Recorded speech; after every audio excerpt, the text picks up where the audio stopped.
For the last few months, the horror market has been a little bit quiet when it comes to major releases in both indie and AAA divisions. As I said in previous videos, the year 2023 has been unmatched, horror-wise. And so far, I still haven't noticed any stream of good horror games that can remind me of those days. Back then, we had Resident Evil 4, Dead Space, Alan Wake 2 and Amnesia, all in the same year. And I'm barely scratching the surface of the entire list. However, the near future might be the beginning of true revival in the horror genre on so many levels, whether it's psychological, survival, or both. The quality of games that are expected to release in the next few months is absolutely insane. And there are so many examples to talk about thoroughly and extensively. I'm going to talk about the Fall collection at some point, but today I want to focus on specific titles that I believe are the most anticipated by players and will create some serious buzz during release.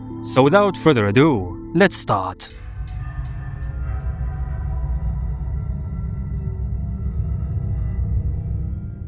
The first game I want to highlight in the video is obviously Silent Hill F, not only because the release date is 1 month away, but also because there are some serious details that we should not ignore. The general story is simple. The protagonist is a young girl named Hinako Shimizu, and she's a high school student living in a Japanese village during the 1960s. This timeline is very interesting because it confirms that the events in Silent Hill F take place before the previous entries, including the original game. Nevertheless, this timeline also has an impact on the plot, because according to the developers, Hinako's personality is shaped by the cultural influence of this specific era, and as a result, she faces a lot of pressure from her family and society. This pressure is intensified by the fact that Hinako is a girl in a rural area, and there are so many expectations that she needs to meet in order to please people. However, Hinako is not lonely and she has multiple friends around her, but the issue is that their relationships are not necessarily perfect, and it's implied that their struggles will play a big role in the story. To be honest, the most enticing aspect about the game for me has to be the environment, and so far, this is the only element that I can say for sure was masterfully designed. The place is heavily inspired by an actual town in Japan called Kanayama, and this gives it a unique, classic feel with old wooden houses, narrow alleys, and concrete stairways that follow the natural slopes of the land. The developers intentionally wanted to move away from the modern style of American Silent Hill that focuses on rusty industrial decay and replace it with a visual theme that blends delicate beauty with grotesque rot. In other words, it's intended to make you feel that it's a normal place at first, seemingly thriving and people are living in it. But then it gradually transforms into a nightmarish, calm, secluded location. The atmosphere is absolutely insane, with gloomy weather and thick fog that really remind us of what a place in a Silent Hill game should feel like. The version of the Underworld here is designed to be a reverse world, resembling a contrast to the peaceful village you explore, and the main sign of this transformation is the presence of spider lilies.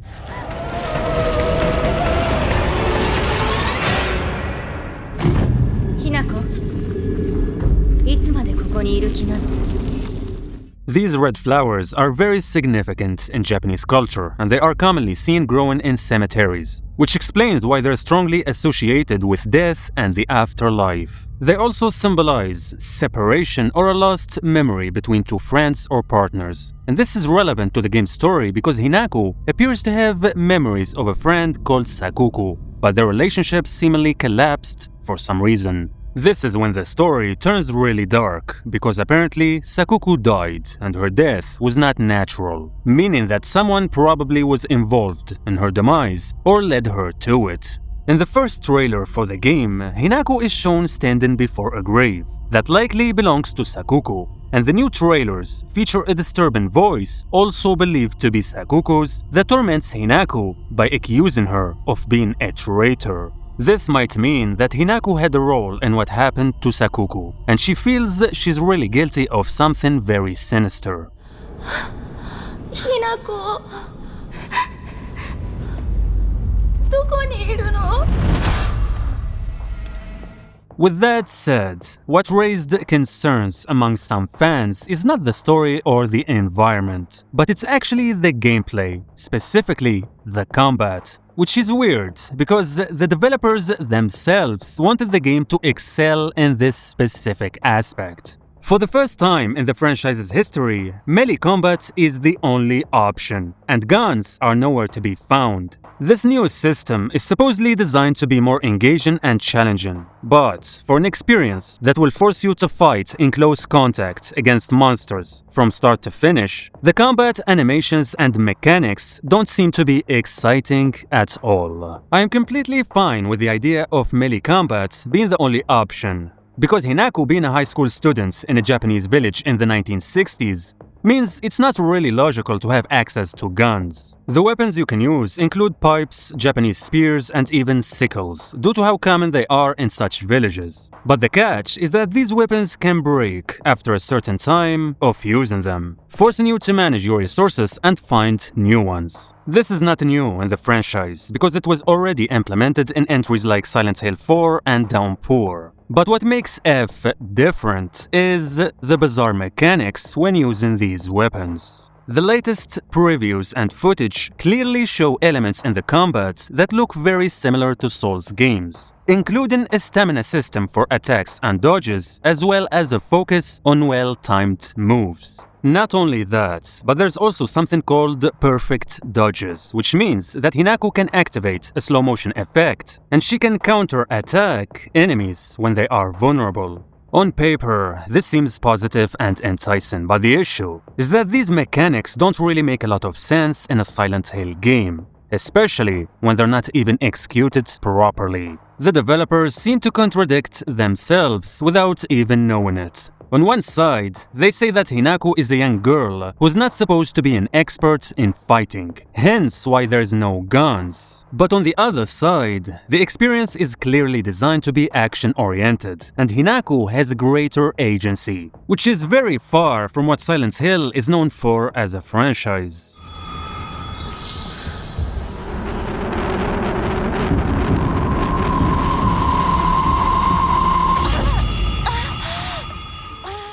However, the straw that broke the camel's back is none other than the feedback of enemies when you're fighting, because this seriously triggered thousands of fans across social media, including me. The recent gameplay shows a lack of enemy reaction animations when they get hit, and sometimes it feels like you're hitting a rock that's not supposed to feel anything. This detail pushed so many fans to criticize the game for the first time since its reveal, and almost 80% of the comments on the new videos highlight this huge shift in player satisfaction about the potential experience. Some of you might say that they're exaggerating and everything will be fixed before release. But keep in mind that the reason Silent Hill 2 Remake was much better than the trailers is because players kept sending feedback and pushing the developers to improve certain mechanics. So speaking up now is actually beneficial for F, because it helps the developers identify the flaws before it's too late. Furthermore, there are also doubts about how weapon degradation will be implemented in the experience.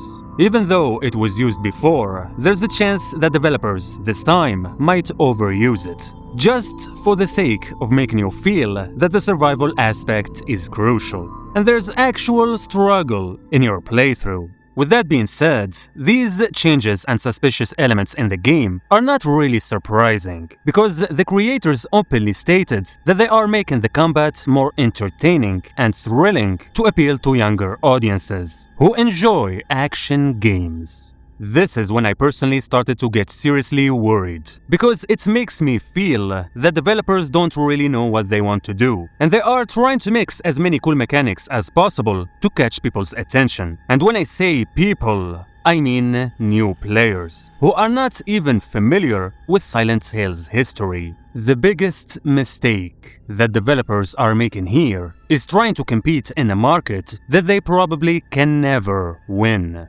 Most consumers in the action horror market already have insanely high expectations, because they got used to incredible gameplay mechanics with titles like Resident Evil, Dead Space, and The Evil Within. So expecting a Silent Hill game to stand out in such a category makes zero sense whatsoever, especially when we all know that the combat in the game is not even top-notch and still feels unpolished.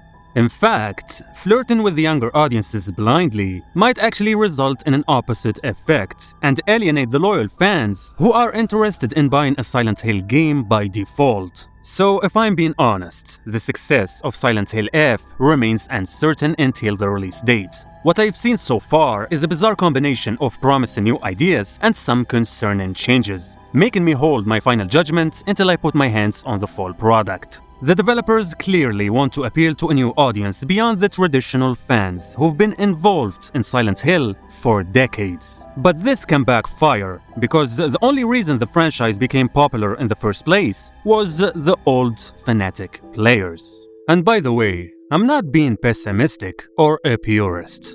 I already made a video against the toxic fans before, and I'm far from endorsing that mentality. The flaws I'm talking about are simply realistic, and any honest person would notice that something about the game feels weird.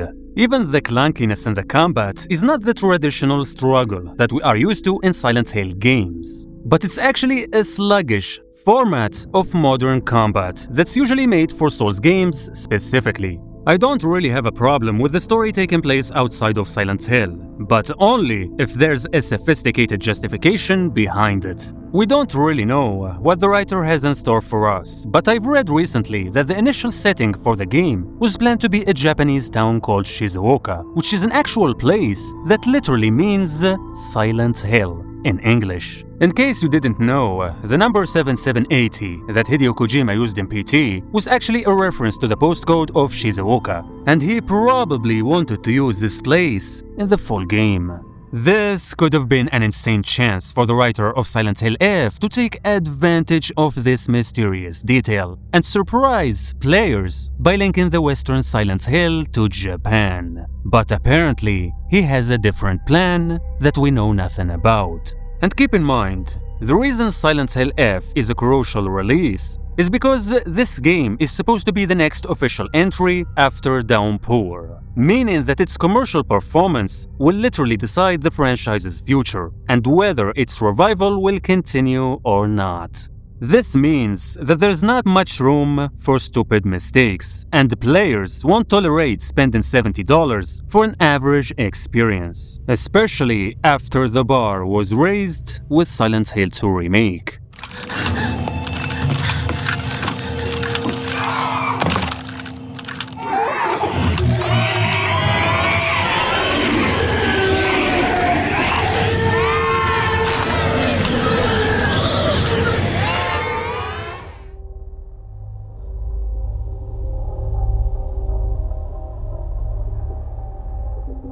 This game is special for various reasons. One of them is that it's the first project from Bloober team after their work on Silent Hill 2, which means this is their chance to prove that they really became a big studio in the horror field, and they can produce a game that can compete on the highest level. Anyway, the story is somewhat unique, and it takes place in an alternate version of Poland. The events unfold in two drastically different timelines, including a post-apocalyptic future and the industrial reality of the 1980s, which means that the future and the past intertwine in a very disturbing way. The protagonist is known as the Traveler, an agent working for a mysterious organization called The Collective. And your mission is to navigate the ravaged future wasteland, searching for time rifts that will transport you back to the 1980s in Poland.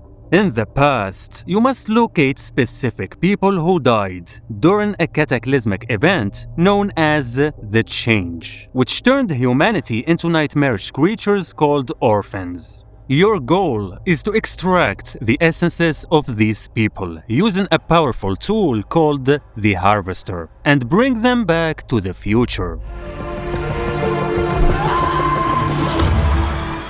Trust me, I'm trying my best to simplify the core story, but the events are really incredibly complicated, and there's so much to unpack here. The gameplay and environment are basically a combination of Dead Space and Silent Hill. The atmosphere is dark, silent, and foggy, while the protagonist is equipped with heavy tools and weapons to endure such a devastating journey.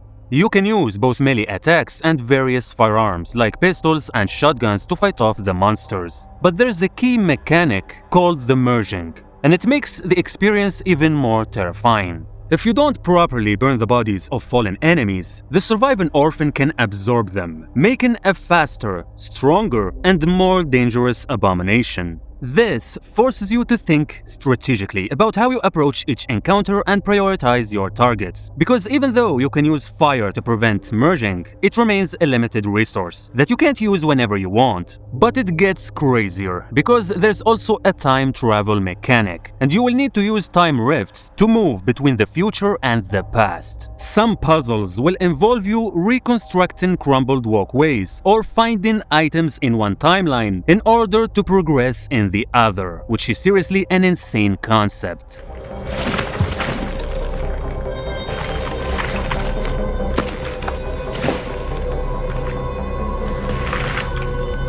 The anchor is intact. Well done. Furthermore, the essences you collect have a profound impact on you. The more you carry, the more haunted your suit becomes, giving you increased power in combat, but it also comes with visual and sound hallucinations that can push you closer to madness. In other words, guys, on paper, this game is absolutely brilliant, and it combines action and psychology in a manner that we rarely see in horror. So I'm personally keeping my eyeballs on it, and hopefully we won't be disappointed on September 5th.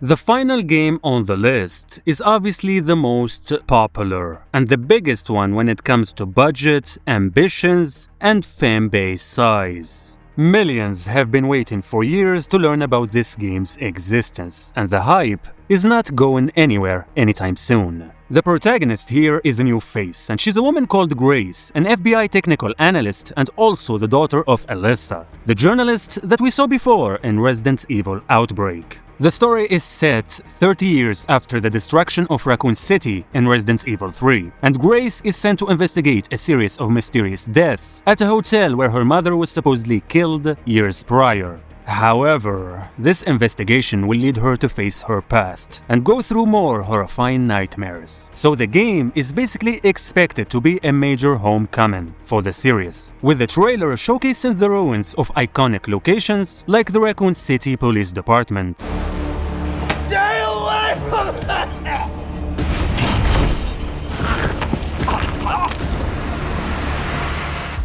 But it also serves as a way to take advantage of a previously underutilized character and storyline from the franchise's history that most of us overlooked. It was also stated that Leon will have a place in the game, and that Resident Evil 9 might be his last major role in the timeline, potentially serving as a conclusion for his story. The biggest mystery so far is the main villain, and so many theories have been made about it. Some say it's a new character, while others speculate about the return of a person that was supposedly killed in a previous game. Now, the gameplay is where things get really interesting, because for the first time in the history of Resident Evil, we will be able to play in first person and third person in the same game. This allows you to choose between the immersive, intimate horror of Resident Evil 7 or the over-the-shoulder action of Resident Evil 4, but with some tweaks, because action is not meant to be the main focus here. According to developers, the experience is leaning back towards psychological horror and survival, meaning that Resident Evil 7 is probably the standard and the closest comparison. The protagonist, Grace, is designed to be vulnerable, and the environment will contain dark, spooky areas where any noise can freak you out and you don't know what's lurking in the shadows. So yeah, this is going to be scary as hell. The developers at Capcom are obviously trying to avoid any mistakes in this project, and they want to rely on a formula that worked for them very well before, during a time when the franchise was literally at risk of falling apart. Resident Evil 7 was the savior that gave the game a new lifeline after the relative failure of Resident Evil 6, and apparently Resident Evil 9 is being made to be the winning card, especially when we all know that Resident Evil Village did not meet expectations and felt like a step back compared to 7. So this is not a casual Resident Evil release, because after years of remakes and a disappointing mainline entry, fans won't accept anything from the next game except perfection. Stay close.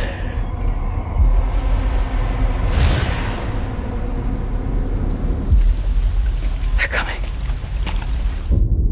I know now that you're the one that I've been searching for. The special one. The chosen one. Miss Ashcroft. So in summary, Silent Hill F, Cronos, and Resident Evil 9 are arguably the most important horror games in the next 12 months, and their quality will have a huge impact on the genre in general. Let me know in the comments below what you think about each one of them, and whether you agree with my takes on Silent Hill F or you believe I'm exaggerating. Anyway, enough for now, and I hope to see you soon.